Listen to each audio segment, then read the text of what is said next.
Quand on part de ces études médicales, on est persuadé qu'on a un cerveau qui fabrique de la conscience, que ce cerveau est un organe qui fabrique de la conscience, et que lorsque ce cerveau s'éteint, il n'y a plus de conscience, il n'y a plus rien. Voilà, c'est le néant. Alors que les religions nous disent l'inverse quand même. Dans toutes les religions du monde, on dit bien qu'il y a une vie après la mort.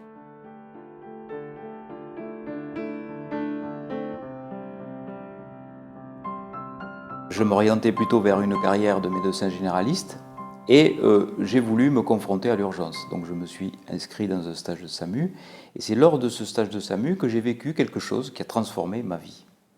Parce qu'avant cette expérience, j'étais plutôt du style à dire que tout s'expliquait par la science. Et après cette expérience, c'est-à-dire quelques millièmes de seconde après, je me suis dit, mince, il y a des choses que la science ne comprend pas. Alors c'était quoi cette expérience? Eh bien c'était un accident grave.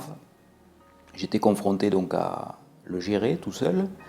Deux cadavres allongés sur le bord de la route, recouverts d'un drap blanc. Et puis ce pompier qui me dit, docteur, venez là, il y a quelqu'un qui est resté coincé dans le véhicule. On avait donc découpé des tôles pour que je puisse passer. Et puis il y avait un jeune qui était coincé jusqu'à la partie inférieure de son thorax par les tôles, incarcéré. Et moi, je devais rapidement le perfuser, ce jeune.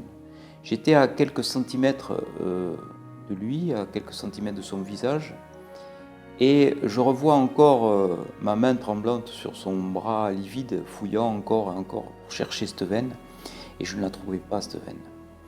Et il est arrivé ce qui devait arriver, c'est-à-dire qu'en cas de non-secours de cette façon, eh bien, le décès arrive.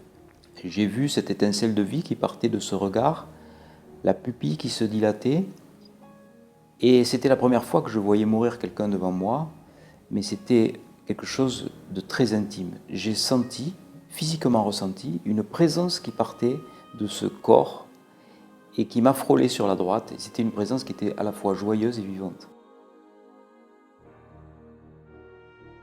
Alors ça paraît complètement absurde de raconter ça, dans des circonstances aussi dramatiques, comment peut-on sentir qu'une présence parte d'un corps? Je me suis souvenu de ce livre de Raymond Moody, écrit dans les années 70, La vie après la vie. Instantanément, je me suis souvenu de ce que racontaient les témoins de ces expériences de mort imminente qui disaient qu'ils étaient la plupart du temps sortis par le haut de leur crâne, qu'ils avaient vécu cette fameuse expérience, que maintenant beaucoup de personnes connaissent, et qui sont revenus ensuite dans leur corps, complètement transformés par cette expérience qui restera pour toujours l'expérience la plus importante de toute leur vie.